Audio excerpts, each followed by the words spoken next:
Halo, semangat pagi dan salam sejahtera bagi kita semua. Nama saya Kenny Williams Panjaitan, jurusan BTP D3 Improve, mata kuliah mengelola anggaran dengan dosen pengampu Ibu Sri Purwati WW MBA AKCA. Baik, topik video pembelajaran yang akan saya sampaikan adalah standar kerja dan prestasi kerja. Yang pertama yang harus kita ketahui adalah mengetahui komponen-komponen RKAP. Yang pertama ada angka dasar produksi, SDM, yang kedua investasi, yang ketiga biaya produksi atau usaha dan luar usahanya, yang keempat ada perhitungan analisa BEP, yang kelima perhitungan laba atau rugi. Yang pertama, angka dasar atau biaya standar adalah biaya yang ditentukan di muka, yaitu jumlah biaya yang seharusnya dikeluarkan untuk membiayai biaya tertentu dengan asumsi kondisi ekonomi efisiensi dan faktor-faktor lainnya dipenuhi. Biaya ini akan membantu biaya penyusunan anggaran belanja, program, atau kegiatan bagi lembaga yang bersangkutan. Dan ini berarti bahwa biaya standar sangat berpengaruh dalam proses pengambilan kebijakan pengelolaan lembaga, khususnya dalam proses penganggaran. Proses penyusunan angka dasar. Yang pertama, angka dasar produksi. Dalam perencanaan angka dasar produksi ini tidak terlepas dari angka realisasi 3 tahun terakhir serta potensi kebun yang akan ditargetkan untuk mengetahui kemampuan bagian tanaman dalam memasok jumlah bahan baku TBS, meliputi luas lahan, tonase, dan randemen.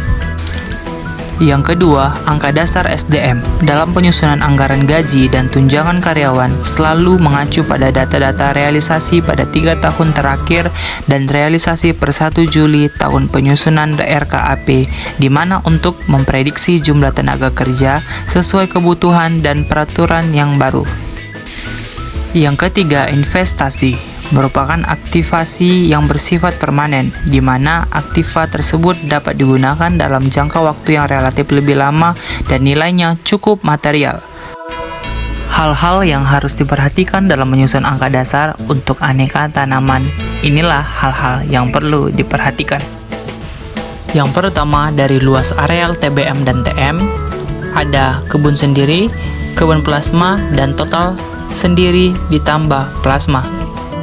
Yang kedua, produktivitas per hektar. Yang ketiga, pembelian plasma pihak ketiga. Hal-hal yang perlu diperhatikan dalam menyusun anggaran. Pertama, volume penjualan. Yang kedua, hasil penjualan. Yang ketiga, harga jual. Yang keempat, perhitungan atau analisis. Baik keuangan, hal-hal yang perlu diperhatikan. Yang pertama, biaya produksi atau beban pokok produksi. Yang kedua, laba atau rugi. Yang ketiga, investasi. Yang keempat, neraca atau laporan posisi keuangan. Dan yang kelima, analisis laporan keuangan atau Kepmen 100 MBU/2002.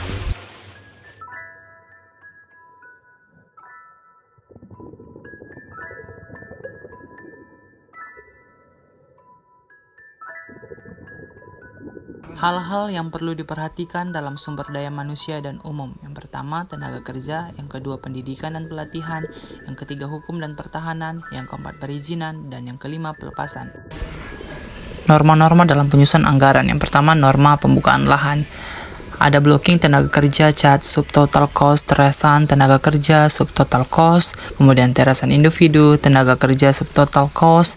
Kemudian spraying, nusius wheat, tenaga kerja elang.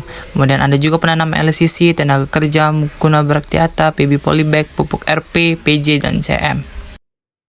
Ini merupakan contoh norma TBM. Dan ini merupakan contoh norma TM.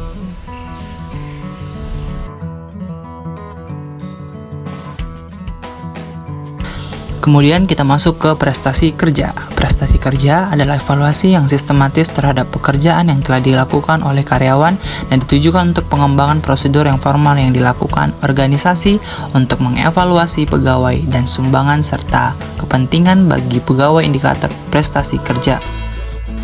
Baik, indikator prestasi kerja terbagi menjadi 4. Yang pertama, kualitas kerja atau quality. yakni taraf proses kesempurnaan kerja atau pemenuhan aktivitas kerja yang ideal dan diharapkan.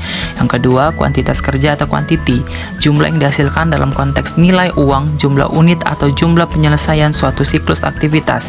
Yang ketiga, jangka waktu atau timeless, yakni tingkat penyelesaian suatu aktivitas yang dikerjakan atau sesuai hasil dicapai dengan waktu yang tersingkat yang diharapkan sehingga dapat memaksimalkan pemanfaatan waktu untuk aktivitas lainnya.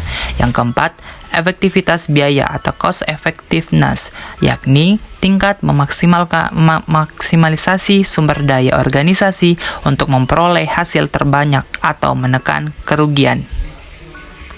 Baik, itulah penjelasan mengenai materi yang saya sampaikan atau materi standar kerja dan prestasi kerja. Teman-teman bisa mengulang-ulang video atau mencatat setiap bagian yang telah saya sampaikan, atau bisa juga menanya ke dosen pengampu Ibu Sri Purwati WWMBA AKCA jika kurang mengerti dan masih memerlukan lebih banyak informasi.